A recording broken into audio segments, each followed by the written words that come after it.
Kia ora koutou katoa and good afternoon. It's a busy recess week ahead. Tomorrow I'm in Auckland for New Zealand's hui on countering terrorism and violent extremism. This hui is the second of its kind and delivers on one of the recommendations of the Royal Commission of Inquiry into March 15. While we have delivered on many of the recommendations in this report, there are some which will need to be ongoing, including the suggestion that as a government and as a nation, we speak more openly about the threats we face to ensure we are better prepared and more able to respond. This week will be an opportunity to do that. National security agencies will release tomorrow a draft National Security Long-Term Insights briefing, the first of its kind for these agencies. As you'll know, insight briefings are independent of government and provide an opportunity for agencies to cast forward not just years but decades into the future. The release of this briefing is an opportunity to talk openly about the most significant threats New Zealanders are concerned about for the next decade, as well as the work we're doing to combat or prepare for those risks. I'll also attend a couple of sessions at the hui before speaking at Spark's Innovation Studio as they release some important research into digital technology that will help us to meet our climate goals. On Wednesday, I'll help to launch Kai Commitment, an initiative to reduce food waste supported by the government and hosted by Fonterra. And I'll also be attending the Business New Zealand annual CEO dinner, where I'll be providing an update on the economy and our work to protect New Zealand from gathering international headwinds. On Thursday, I'm in Tauranga before heading to South Auckland on Friday for our annual Labour Party conference that runs through until Sunday. For now, though, I wish to speak to recent events. Last week, 2 New Zealanders held in Iran were able to safely exit the country. The New Zealand government and especially our embassy officials in Tehran worked hard over several months to secure their safe exit amid difficult circumstances. And I sincerely thank all those involved for their tireless efforts, especially our embassy staff.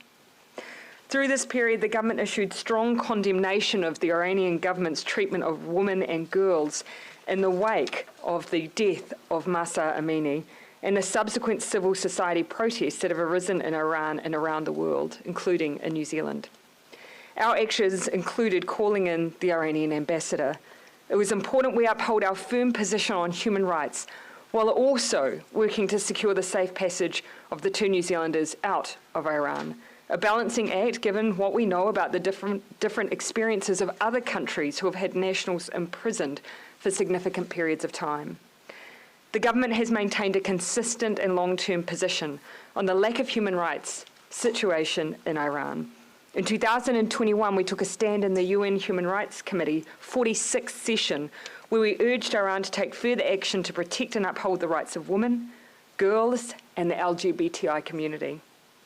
In 2022, we went further to condemn the damaging consequences of Iran's law on young people and urged the repeal of laws that violate the rights of women and girls. Every year we support a resolution on the situation of human rights in Iran in the UN Third Committee, which outlines a wide range of areas of concern and calls for action. We're also one of the few countries in the world which has a human rights dialogue with Iran. Through direct engagement, we've held onto the hope of achieving change. But the death of Mahsa Amini rightly stirred an awakening for many and reason to review this approach. What we have witnessed in recent months is Iran moving backwards on human rights from when we established the dialogue in 2018. Human rights groups estimate hundreds of Iranians have been killed in violent crackdowns on the protest movement, with thousands injured and arrested.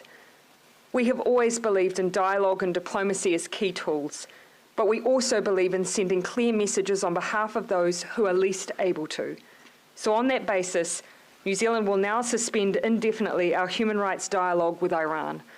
We don't see the utility of holding talks that aren't accompanied by progress, and worse, provide a legitimacy to them that their actions don't warrant. On that basis, we are also calling on United Nations member states to remove Iran from the UN Commission on the Status of Women. It is not sustainable for a country that continues to so brutally attack the rights of women to belong to a preeminent global body dedicated to promoting gender equality and women's empowerment. As a member state, it is our duty to add our voice to this call and to uphold the mandate and values of the Commission. We have requested advice on further actions the New Zealand Government can take to amplify our condemnation of Iran's human rights abuses and demonstrate our support to all those in Iran, especially women and girls, standing up for democracy and human rights at very significant risk to their lives. We'll now take questions. The couple that were in Iran, it's been said that the government didn't make any deal to get them out there. Was there any private money given over to the Iranian regime? Speaking from the government's perspective, we upheld the same principles that we would under these circumstances. We used dialogue and diplomacy. The minister was directly engaged. MFAT was directly engaged, but we strictly kept to dialogue and diplomacy. We have seen through other examples internationally where we've had situations where foreign nationals have been in extraordinarily difficult circumstances. It is, I think, a tribute to the actions of MFAT that these two New Zealanders were able to exit Iran under very difficult circumstances and times. Significant is you adding your name. You're the only world leader to add your name to that letter calling on for the removal of Iran from the UN Women's Body. And here you can see me reiterating today two things. Firstly, an end indefinitely to the dialogue between New Zealand and Iran on human rights, to send a clear message that not only have we not seen progress as a result of that dialogue, but we have seen a retreat, a regression in the rights of women and girls, and we're taking a very clear stand on that. Secondly, we are calling for Iran to be removed from the UN Commission on the Status of Women, because how can we argue for a member state that has taken such a counter position on the rights of women and girls to be a member of that commission, which scrutinises other countries' position on the rights of those same groups? It is unsustainable and, in our minds, untenable. I'll pan around. You, Jane. You described it as a balancing act when the couple were still in Iran. Are you now freed to make these acts and responses where you were not last week before they were allowed to leave? My short answer is yes. My longer answer is it did not stop us from taking a very clear position. So I will push back on any suggestion that we did not condemn Iran. We did. We took a very clear view on what was happening to the status of women and girls. We took a very clear stand on what happened to Mahsa Amini. But this now allows us to take further action, and that is only right, particularly given we have seen the protest action and the curtailing of the right of people to express their views peacefully and democratically being very fiercely shut down. Has New Zealand's position on the world stage been compromised because of it and because of the time No. that you argue is necessary before making these moves? New Zealand, all the way through, regardless of the experience that we were having behind the scenes with two of our New Zealand nationals, New Zealand maintained a totally consistent position with other international comparisons and with other countries. You'd be very hard-pressed to find a difference in the positions that we took.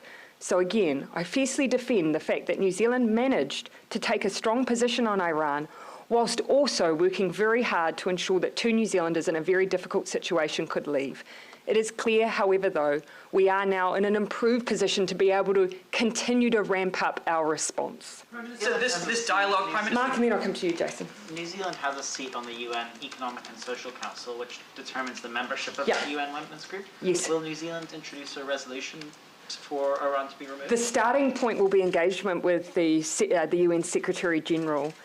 Then more broadly, I think it will be key to gather momentum and support from as wide a range of group of UN members as possible. And of course, then you would look to instigate the specific process required. But I think building a broad base of support, as with any movement or resolution in the UN, will be key. So this dialogue group that you're talking about, you said it was established in 2018. So far it's had one meeting last year and it was supposed to have another meeting in a few weeks' time. basically today you're saying that this meeting is being canned. This is a pretty limp response to something that's pretty significant happening in Iran, isn't it? You're just essentially saying no more meetings. No, I disagree with that. We're one of few countries that has a human rights dialogue, and dialogues such as that are often valued, of course, by those countries from which you engage. Again, here we're taking a very strong view that despite having only established this in 2018, we're of a view that it should not continue. We are indefinitely suspending it, and we are also taking a firm position, as has been pointed out by one of your colleagues. We are one of only, I believe, 2 countries with politicians who have signed on to a view that they should also be removed from the UN Commission on the Status of Women. We have also sought further advice from the Ministry of Foreign Affairs and Trade as to what additional action can be taken. Keep in mind, New Zealand already has sanctions against Iran, which have been in for a number of years, and this is about what additional steps we can take alongside our strong condemnation. Why did you put in place those additional steps today or in addition to this and go further than you have? Sorry, can you just clarify what? Any additional sanctions? We have sought from MFAT further advice on what additional steps can be taken, and while we await that advice, we've already taken these moves on the dialogue, on the position on the Commission on the Status of Women. You would like to see more sanctions. Your position as the Prime Minister, would you like to see more sanctions in Iran because of what's been happening domestically? We already have them in place. For me, it's always about what is actually going to make a meaningful difference to the lives of those who are affected by this regime. Minister Mahuta, anything that you want to add on generally on the further measures? Yeah, in relation to travel bans and export controls and the sanctions regime we currently have access to, we do take decisions based on UN actions, and that is in place, and that's what the Prime Minister is referring to. The other thing, in terms of the nature of our engagement in Iran, we have a relationship that dates back to 47 years in terms of our presence and having an embassy in Tehran. That enables us now at this moment, under the current difficult situation, to continue to advocate for those 19 New Zealanders registered on safe travel should they need our support. So the consular services are an important element of retaining our footprint in Tehran. We need to change the law to expand sanctions further for Iran specifically, and with these circumstances as opposed to anything to do with Ukraine. I think in relation to questions that we have been asked in terms of Iran's broader participation in other aspects around the world, I'm certainly seeking advice on that, and whether or not the Russian Sanctions Act can be used for that particular purpose. Because we've got 2 legal bases on which to implement sanctions, as you know, when the Security Council and the UN mandates them, and that's the basis on which we've had sanctions on Iran in place since 2016, I believe, and the second mechanism, of course, is the current bespoke regime we have around the war in Ukraine. There, of course, has been some suggestion around the contribution potentially of Iran to that war, so we're looking to seek advice on that. To then connect it to civil unrest and the treatment of protesters under that legislation, so presumably you'd have to push out... If it were to be specific on that, you would need, therefore, but however, keep in mind, we already have a regime which includes travel bans, asset freezes and so on, which has been in place for a number of years. Is the government giving any thought to declaring Iran's Revolutionary Guard a terrorist entity? 2 things that I think is useful just for context on the status of Iran's Revolutionary Guard. Currently, those countries who have declared them to be a terrorist organisation are the United States, which was put in place under Donald Trump, Canada, but they have narrowly defined it, so it doesn't apply generally, but more to the international operation of the Iranian Guard, Bahrain, Saudi and Israel. So it is a relatively limited number of countries who have taken that step. We have not yet ruled out future action, but I would just give the context that it is not something that has been widely used by other countries in these circumstances. And you're getting advice on at the moment? That's not one of those things We're getting a broad range of advice. We've asked very generally for the Ministry of Foreign Affairs and Trade, so I don't want to rule anything in or out at this stage. So the government just on Gina and then Ben. specific, what do you say to the criticism that New Zealand has defined the Proud Boys as a terrorist organisation but won't define? I just refer back to the answer I've just given. We have a very specific process we go through for the designation of an organisation as a terrorist entity. So it's not simply a political decision, it is a decision that goes through a proper full process. Very few countries have done that with the Revolutionary Guard. I'm not ruling it in or out, but actually I do want to make sure that we use the same rigour that we have, for instance, for the designation of the Proud Boys. So the New Zealand government opted to use the so-called quiet diplomacy in this case to try and secure their release. Can I just get a feeling from you on the decision-making process around that? Was it with the support of the couple, and what evidence you're relying upon that type of diplomacy actually works? Yeah, well, in this case it did work. They are out, they are safe. And we make determinations on a case-by-case basis as best we can, understanding the detail of the matters, of which we can't disclose in public. But as we make that assessment and our ability to use the influence of our diplomacy, we will always try and use diplomacy and dialogue first as our first port of call. I have to say and commend the ministry officials who have worked really hard to ensure a positive outcome in this regard. So why did you decide that public reporting of the case was not in their interest? And can you also reveal the timeline as to when they're released and when the public reporting took place? It's not common practice for the private details of consular cases to be put in the public domain as we're working through these issues, and that's been a long-held convention. In terms of the decision-making around what approach to take, for us what was really important was to understand what has occurred in other examples, and there are other examples of foreign nationals who have either been detained or have been unable to leave the country. The Ministry of Foreign Affairs and Trade reached out to those who have had that experience and sought from them the most effective strategies that were used in successful and unsuccessful cases in order to determine what the best approach would be for us here. In this case, you actually reached out to previous. We did. So we actively sought out the experience of others to determine the approach that we would take, and the universal view was that we would have a greater likelihood of a quicker resolution, a more successful resolution, if we were able to conduct that diplomacy directly with Iranian officials without the public scrutiny around it, which could jeopardise their release. That was a very clear view. And that outcome speaks to our presence in Tehran. As I say, we've had an embassy there for 47 years. It's a long-standing relationship. And when needed, we're able to use our influence in ways that many other countries aren't able to. And again, if I point to another example as to why having a presence there has made a difference, it's in the support and relocation of visa holders from Afghanistan to be returned to New Zealand. That is another example of what we're able to achieve through diplomatic channels. Incredibly difficult set of circumstances where one of the benefits of having diplomatic representation and diplomatic relations in Iran has been to facilitate refugees from Afghanistan, including women and girls.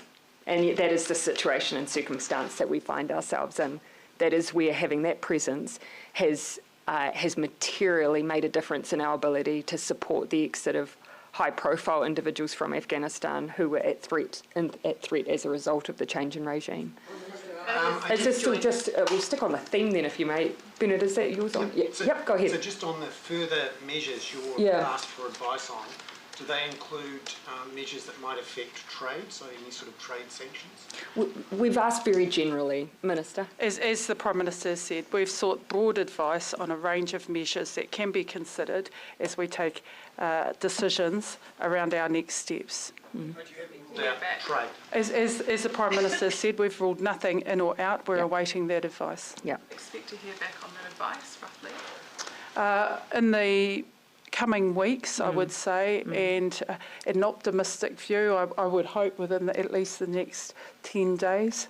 This is something that we've reflected on as a necessary next step in our stance, but also in the way in which we address issues in line with multilateral, like-minded people that we have been involved in over this period of time. If in the meantime we identify moves that we can make in the meantime, as we have done today, then that's action that we can potentially take in the meantime. But some of the advice does require quite a bit of analysis and work. Advice is to pass new legislation to sanction Iran. Will you do that? Oh, again, here I don't want to preempt any advice, but suffice to say that once it's received and we'd had a chance to consider it, we'll talk about the decisions that have been made and the things that we've weighed up along the way.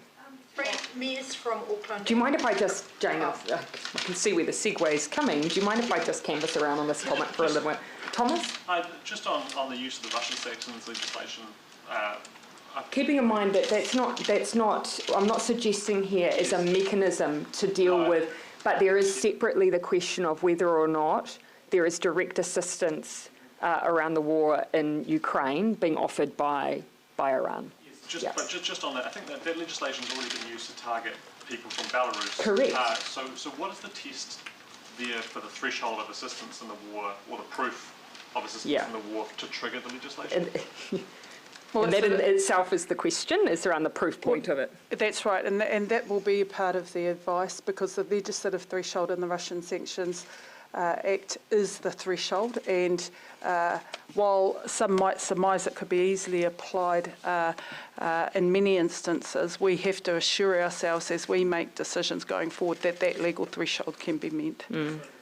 Section 10 of the Act, at my recollection. And I suppose that the challenge, I guess, is like, for many countries supporting the war, their support will be in the form that Iran's support appears to be, which is a shady form of support where it would be difficult to prove in some cases. Does that compromise the effectiveness of the legislation and the sanctioning regimes if it is so difficult to prove? I've definitely demonstrated it can be very effectively used on the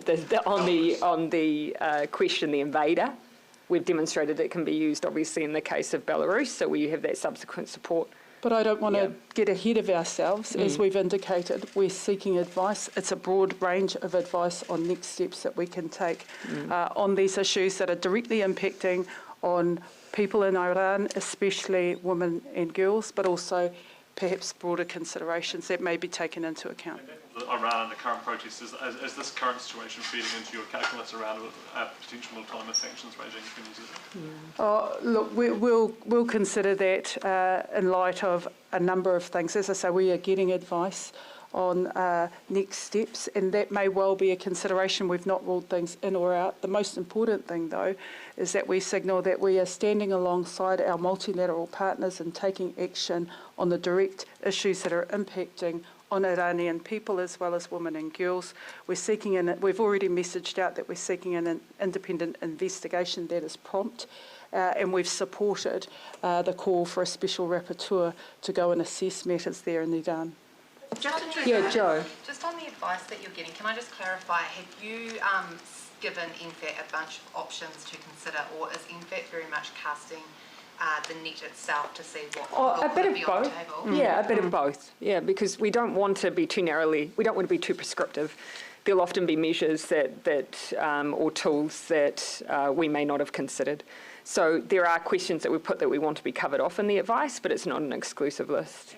In terms of sort of what that list is there also an element of NFAT reaching out to other countries to see what they are doing, and would we be looking to want to do things in line with other countries, or very much run our own independent policy in this area? We look at both. Yes, at both. And New Zealand takes a stance on matters such as this to join multilateral efforts.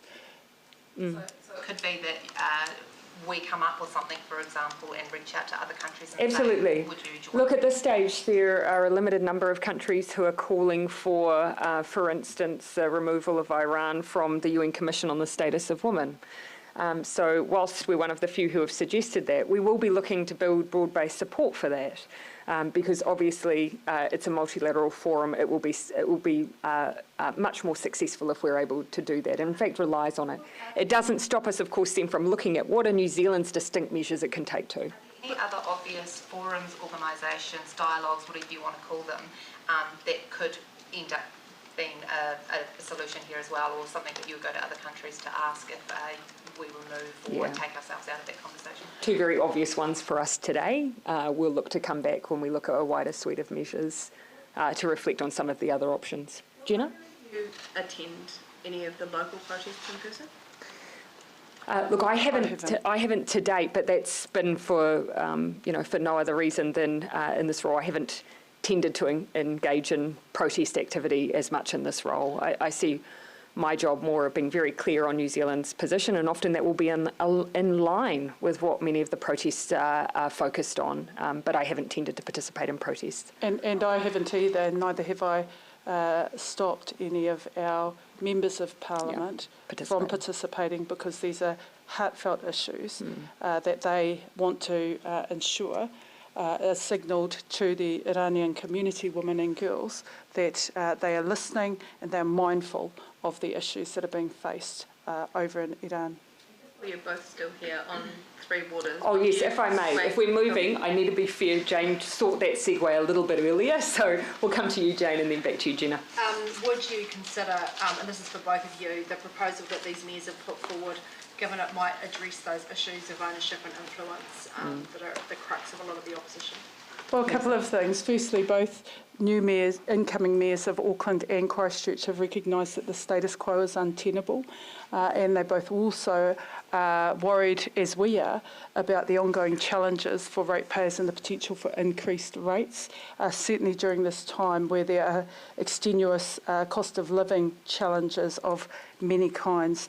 I'm really pleased that they've signalled an opportunity to commence a dialogue, and we'll consider certainly matters that they have raised. Some of the areas we've traversed already, but the most important thing is that the dialogue on this particular challenge remains open. And as I say, I've met with Mayor Brown. He didn't foreshadow those particular issues when I met with him, but he did foreshadow that we need to remain engaged on this pretty challenging issue. These have been consistent lines of opposition, the perceived or otherwise lack of ownership, the lack of influence. Is there something that would credibly be on the table as you try to find a way through significant opposition to this Well, we've said, look, we're at a juncture now where we've been receiving public feedback, and of course we've said we're open to making refinements and changes that improve the reforms here that are just so necessary. But our bottom line is, we don't want to change those matters which are focused on keeping cost of living in check. Without reform, ratepayers will see increases in their water bills. So we don't want to change the fundamentals of these reforms that are designed to make sure we don't see exponential increases. The assets split from the balance sheets of the council. Correct. That is key. That would not meet that threshold in this proposal. But look, I don't want to shut down what is, I think, in good faith an offer here for us to keep working together, because I think the mayors, they do have a focus on making sure that their ratepayers don't experience that spike in cost of living. We've got the same focus, so let's see how we can keep working together. This proposal wouldn't meet some of the fundamental bottom lines in the Three Waters. I think we'd both rather not traverse a negotiation in this manner, but actually talk directly. But so long as at its heart we're all focused on making sure ratepayers don't experience those large projected increases, then we have common ground. Mayor Brown, in our conversation, Mayor Brown was mindful, because I did map out the legislative timetable, that the Select Committee continues to make its determinations based on a public submission process, and I urged him to think about how the Select Committee are responding to many of the issues that the councils have raised, and let's wait and see with what recommendations they come back with also. Possible and willing would you be to move away from the stated and specific model that's making its way through Parliament at the moment? Yeah, again, as I've said, we are open to making changes that improve the proposals, but we say that with a complete and utter focus on making sure that those changes don't undermine the fundamental principle, which is making sure we don't see an increase in costs for ratepayers beyond what is currently projected, which for many areas is dire. Prime Minister, you just said that that balance sheet separation is a fundamental part of keeping costs down. But the proposal today is to not have the balance sheet separation, to have a co-investment fund which will address the cost of living issues. They've made a range of suggestions, and I think, again, they've made them in good faith. I'd rather us just have conversations with the mayors directly rather than traversing it here. About their proposals, saying that there has to be balance sheet separation. I've said that those things which ensure we're able to keep in check what are proposed to be significant cost escalations for ratepayers need to be a focus for us as a government, and I would hope for councils. And for everything I've heard so far, that is a shared priority. But look, again, we have been open to those refinements, but we are going to keep that at the heart of what we're doing. Can you guarantee that the Three Waters legislation will pass its third reading before the election? Well, of course, we're on trajectory for, there are a range of different bills, but of course we are on trajectory for that. And again, I'd say here, it would feel irresponsible to me if we stood by as a government knowing what we know about what is coming for ratepayers and not do anything. I don't think in good conscience we can do that. That doesn't mean we can't continue to make changes and refinements to improve the proposals. You said you're on the trajectory for it, but given the Labour's majority, I mean, you control the order paper and what gets through when. So can you give an ironclad guarantee that that will happen? Well, that's what the scheduling allows us to do, yes. Can I just make a comment? Is that the important juncture that we're at is the Select Committee. So the Select Committee is in good faith listening to the range of views coming through the submission process. They have not yet finished their task. We have already foreshadowed as a government where there are improvements to the legislation to improve the workability of the legislation and be responsive in key areas that don't upset the overall balance of objectives for water reform. We're very open to receiving those recommendations, and we look forward to their report. Submissions to the Select Committee have proposed pretty fundamental changes to the legislation, like perhaps increasing the number of water entities that you'll form. Are you open-minded to altering the legislation to do something like increasing the number of water entities? Are you able to be that open-minded? This in part comes to the question around balance sheet separation and getting economies of scale well pitched in order to achieve that. And perhaps I'll just round off on finishing the response in relation to that, because a co-investment fund would assume that both the government and ratepayers would be responsible for funding that solution. And again, while we can't go into the detail because that would require another conversation with those particular councils, that would have to be a fundamental consideration about whether or not it would actually achieve balance sheet separation to have a financially sustainable way to invest in infrastructure. No change to the number of entities that you it's just four is we've said in good faith that we want the Select Committee process to finish, that we're open to refinements, but it's hard making sure that we don't see significant cost escalation. Let's let the Select Committee finish its process. One thing I would just perhaps I saw that the Mayor's made some reference to the fact that a 7% increase for Auckland's water and wastewater services was a theoretical scenario. Just to clarify, Watercare have already issued those proposed increases. So according to Watercare, it is not theoretical that ratepayers are facing those increases. So it's fundamental part of the model? Well, I think one of the issues is that actually for the local government New Zealand, and even when we set up the group of those councils who had concerns to go away and make proposals to improve the water reforms, that was not a suggested change they came back with. So I think it's just probably worth making that point. Just a couple of questions about COVID. Sure. COVID cases increasing. Are you going to consider making masks mandatory on public transport again? No, it was not so long ago that we made the decisions around public transport. Our public health officials continue to encourage the use of masks on things like buses. But again, I just acknowledge when we made those decisions around our health measures, we did so knowing that there would likely be an increase in cases prior to Christmas, and that is what we are experiencing. Most important thing we can continue to do, though, of course, is make sure we isolate people with COVID. Michael Baker's asking for the government to better communicate COVID risks to the public and the guidelines depending on what the risk is. Would you say you're doing a good enough job as it is? I feel as though all New Zealanders have been on this journey. We've had, going on 3 years of living with this illness. We continue to take it seriously, and I believe the public do too. The buy-in we've had, for instance, around ongoing isolation of COVID cases, I think illustrates that people do take it seriously, and we do need to continue to do so. That doesn't mean we need an increase in restrictions. Do you share the enthusiasm of Australian Prime Minister Anthony Albanese for the re-election of Lula in Brazil, particularly what it might mean for the future of the Amazon? Look, I do want to acknowledge the outcome of the election results that we've seen today and congratulate President Lula on his election to the role of president in Brazil. Of course, we think of these issues and democratic elections from the perspective of what it means for New Zealand and what it means for progress on issues of international concern that mean a lot to us as a nation too, and undeniably climate change is high on our agenda.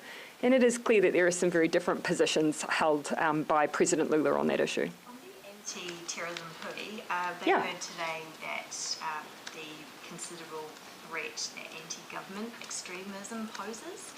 What's the government's response to the increased threat, and is there any talk about increasing SA's budget, seeing as a third of their workforce is dedicated to that now? On two things there. Obviously, there's been no suggestion that, given the range of threats that New Zealand faces on an ongoing basis, that there needs to be an explicit change in the budget as it stands for the NZSIS. And if they were, of course, that would go through a budget process.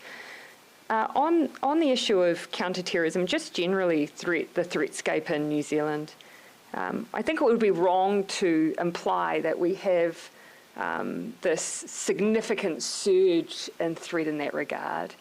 Are there individuals who subscribe to a particular ideology that may border and dip into violent extremism? Yes, and that will be the case across many international partners. And in some cases, we've seen that more openly. It's been exacerbated by certain issues. We take that very seriously. Our agencies continue to work hard to make sure that we focus on successful ways of de-radicalising. But we are not alone in this challenge. And on the back of that, Kiri Tapialan said on Q&A that she could guarantee that hate speech laws could be in place by next year. What's that kind of came as a surprise? It shouldn't, because of course you'll recall that we've gone through a process. The Royal Commission suggested, as did the Human Rights Commission many years ago, that religion needed to be added to the list of those areas that is covered by incitement and hate speech. We went through a process after the Royal Commission reaffirmed that. They made some other suggestions for how the law could change. And we went through a process of going out, submitting on that and getting feedback. We got very strong feedback on that. We've taken that away, and we're working now on solutions to try and factor in the many different views that we've heard. We believe there is a way through. And so what Minister Allen was articulating was that we believe we can speak openly about the solutions we've generated relatively soon. But what we will be looking for is, as much as possible, bipartisan support. I would like to be in a position where when we introduce some changes that we have broad-based support across the House. We may not have everyone, but I would like to see general support for the changes. German Chancellor will be visiting China this week. It's the first Western leader since COVID, I think, to visit. Would you like to visit before the election? Yeah. Oh, look, I haven't put a timeline on it, but would I like to visit again? Yes. In fact, when I visited in 2019, I believe it was May, there was a suggestion that I would visit again in short order. Unfortunately, COVID put paid to that. One of the things we'd like to do, though, is take a trade mission. And so whilst there would probably be ways to instigate a bilateral visit, I think there would be extra value add if we were able to take more than just political leaders. But if you can't take a trade mission, it is just your diplomatic mission. It's probably not going to happen before the... I'm fairly realistic about the practicalities of travel into China at present. So I think our focus would be, yes, while we're very eager to engage, looking for the best opportunity from their perspective and ours to do that. Jason, then Mark. A Hamilton business owner says they've been ram-raided 3 times and is now shutting down their business because of this. Why is the government so slow to respond to this issue? It's happening literally every single night. Look, I've seen some of the discussion about a particular business in the Waikato. All I can say is I cannot even imagine the distress of that business owner to have been repeatedly targeted. I have asked the Minister of Police's office to look into the police directly engaging with that business, because we do, of course, have a fund available in order to try and put in preventative measures to ensure that they do not continue to be targeted. I understand the police actually already intended to do that anyway. Are you satisfied with how quickly this fund is working? I mean, the last time we checked the numbers, there'd been about $170,000 out of the, from memory. Yeah, you will have already heard me say that that I do want the funding to roll out as quickly as possible. But actually, if I'm honest about my greatest source of frustration, this is a small number of young people. In the Waikato region alone, there have been 300 arrests.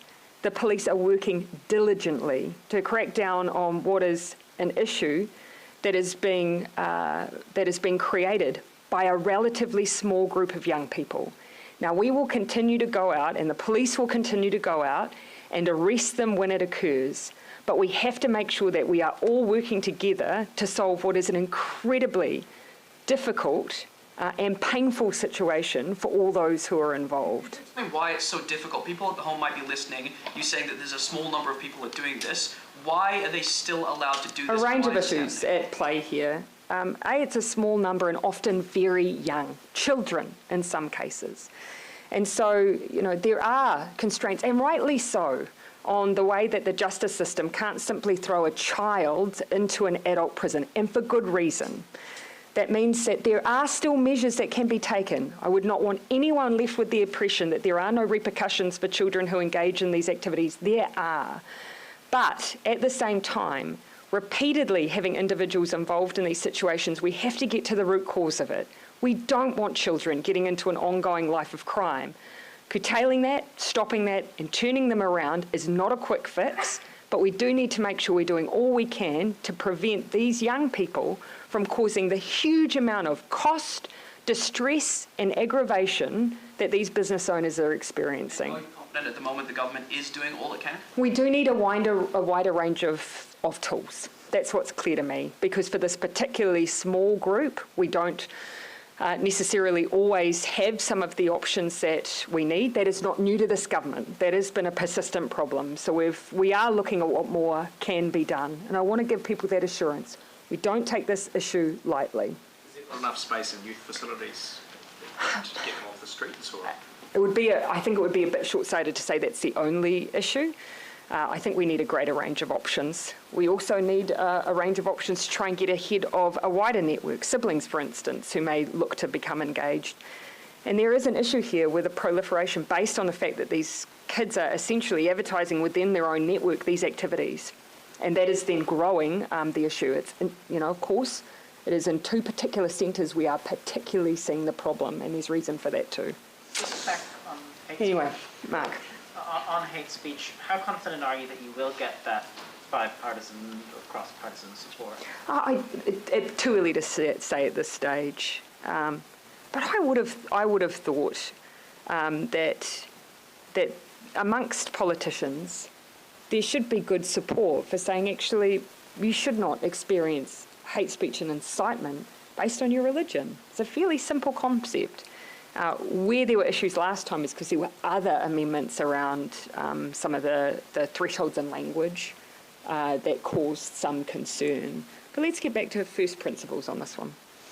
Yeah, I might just finish here and then in the back row. There's still 1.6 million eligible Kiwis yet to get their booster. Are you looking to encourage them, or are you just... Of course.